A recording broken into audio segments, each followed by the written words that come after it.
mala end of the world na pagyanig at pagbitak ng lupa, libo-libong gusali na mawawasak at hindi mabilang na casualties. Yan ang matinding banta na matagal nang pinaghahandaan at kinatatakutan ng Pilipinas, ang tinatawag na The Big One. Hindi ito isang alamat o kwento lang.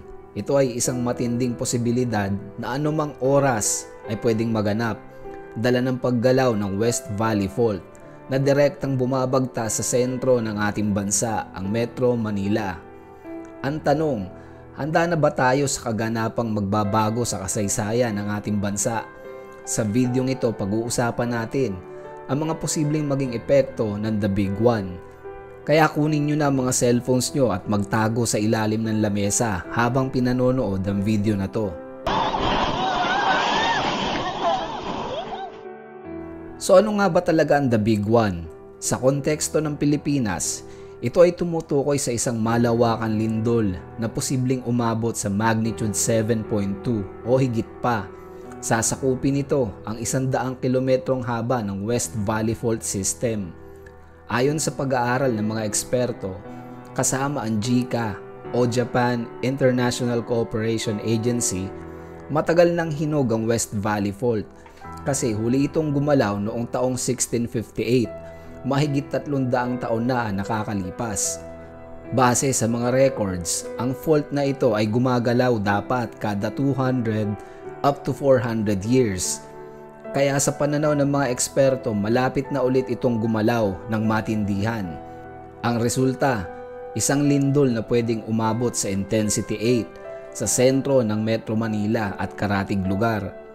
Yung ganito kalakas na lindol ay talagang sapat para magdulot ng matinding pagkawasak.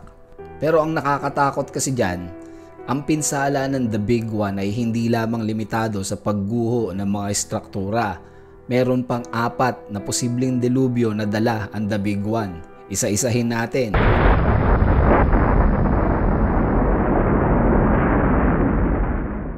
Una, yung ground shaking at pagguho ng mga gusali. Sa tindi ng intensity 8, libo-libong gusali ang inaasahang guguho. Ayon sa lumang pag-aaral ng Japan International Cooperation Agency, pwedeng umabot sa 12 hanggang 13% ng mga residential building sa Metro Manila ang hindi na mapapakinabangan, kasama na ang libo-libong bahay at matatandang istruktura. Daklang sunod, bago lang ilang lang. Pangalawa, yung tinatawag na liquefaction. So maari itong mangyari sa mga lugar na nasa paligid ng katubigan, ilog, lawa at baybayin ng Manila Bay. Makakaranas dito ng tinatawag na liquefaction. Ito yung magiging parang likido o quicksand yung lupa. Dahil dito, ang mga gusaling nakatayo ay posibleng biglaan na lang lumubog o tuluyang babagsak kahit hindi pa sila direktang tinamaan ng ground shaking.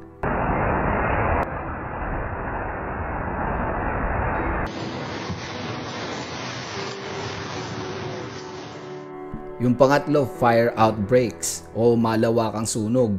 Ang pinakamatinding problema pagkatapos ng lindol ay ang sunog. Dahil sa pagkawasak ng mga tubo ng gas at kuryente, libo-libong sunog ang pwedeng sabay-sabay na sumiklab. Ayon sa mga expert, sa sunog pa lang ay talagang madami ng mamamatay at napakaraming ari-arian ang mawawasak.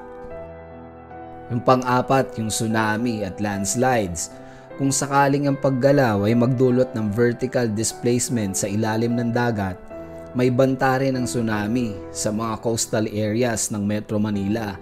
Bukod pa rito, yung mga matatarik na lugar lalo na sa silangang bahagi ng fault ay makakaranas talaga ng landslides. So ang pinakamabigat talaga na magiging epekto ay ang posibleng bilang ng mga casualties. Ayon sa pinakaunang pag-aaral, tinatayang aabot sa 30,000 hanggang 52,000 na katao ang agad na mamamatay dahil sa pagguho at sunog sa Metro Manila at mga karatig probinsya.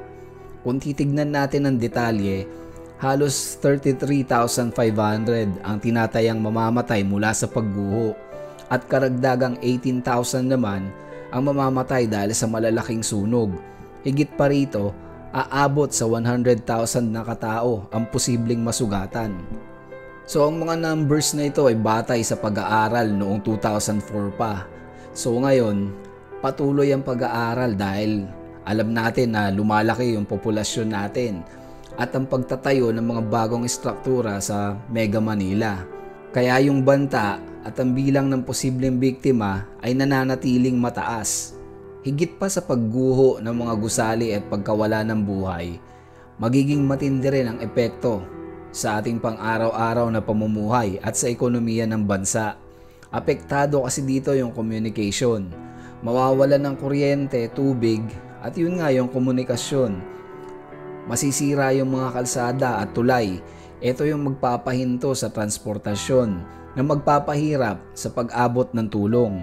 Isa pang magiging problema, ang mga ospital ay inaasahang mapupuno ng sugatan. Kung hindi pa handa ang mga ospital, maari pa itong makadagdag sa problema. Sa ekonomiya naman, so since sentro nga ng negosyo at gobyerno ang Metro Manila, ang pinsalang matatanggap ng mga infrastructures at kumpanya ay magdudulot ng trilyong halaga ng pinsala sa ekonomiya. Literal na hihinto ang ekonomiya at magiging matagal ang pagbangon. Hindi lang yan, pag gumalaw ang West Valley Fault, pwede rin mag-trigger ng pagputok ng Taal Volcano sa Batangas na magdadala ng isa pang matinding kalamidad pag nangyari to. Hindi natin alam kung kailan, pero alam natin na mangyayari talaga ang the big one. Dahil hindi kayang hulaan ng lindol, ang tanging magagawa lang natin ay paghahanda. Hinihikayat ng PVOLCS at ng gobyerno ang bawat Pilipino na maging handa. Madami ng apps ngayon kung saan pwede mong i-check kung ang iyong bahay o opisina ay malapit sa fault line. Siguraduhin na ang inyong bahay o gusali ay nakasunod sa National Building Code at kaya nitong tumagal sa matinding pagyanig ng lupa. Maghanda rin kayo ng emergency kit, tubig, pagkain, first aid, flashlight, radyo at gamot. Yung tipong kaya nyong tumagal ng 3 araw na walang tulong mula sa labas. Tas yung isa pa pwede makatulong, practice makes perfect. Makiisa kayo sa mga earthquake drill. Alamin nyo yung mga ligtas na lugar sa inyong bahay, eskwelahan o opisina. Gumawa ng family evacuation plan. Magtalaga ng tagpuan. Kung sakaling magkahiwa-hiwalay kayo, makipag-ugnayan sa inyong barangay para sa community disaster plan. Ang the big one ay isang pinakamatinding paalala na nakatira tayo sa Ring of Fire. Pero hindi ibig sabihin ay katapusan na ng lahat.